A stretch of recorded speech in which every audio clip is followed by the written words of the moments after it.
What I want to talk about today is something slightly personal. I want to talk about the question that I ask my 10-year-old every night just before he goes to bed. Okay? So we have a ritual between mother and son. So I tuck him in, give him a nice kiss on the forehead, and then I ask him a question. And the question is, what are your 3 gratitudes for today? To which he smiles and he gives me his 3 gratitudes, which are different every day. And then he smiles back and looks at me and says, what are your 3 gratitudes, Mum, for today? And I obviously share my 3 gratitudes with him, which I absolutely love doing because it helps me think about the whole day and actually the good things that have happened. But this time, last night actually, my son asked me saying, so Mum, you've been doing this and why do you do this? Like what's the reason behind it? And that made me think, because I had to explain it to him in very simple terms as to why I'm doing this every night. And just to share this with you, of course, you should be doing this. It's a very powerful thing with your loved ones, with your kids, and more importantly, with yourself.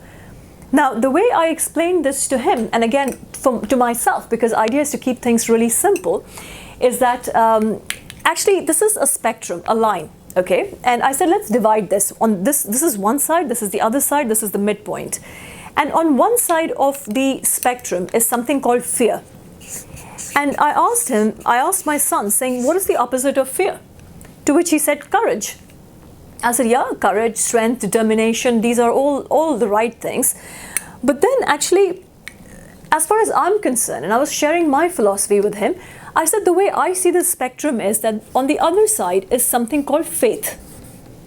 And why faith? Because fear is when your mind is projecting negative outcomes. You're thinking of all the things which could go wrong or can happen. Wherein in faith, your mind is projecting positive outcomes. There is no evidence for both the things. It's just that what you decide to project.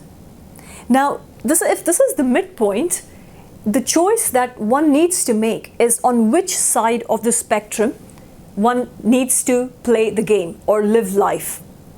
And the number one thing that I have found for myself and for my clients, for them to stay in the top state of mind and to project the positive outcomes, because it's weird, it's whatever your mind is projecting, it starts attracting more of that. And therefore one needs to be very conscious of that, especially as a person who wants to achieve more, as a person who wants to build a growing enterprise and add value out there. You have to be really, really careful, because whatever you're focusing on is what you start getting more of.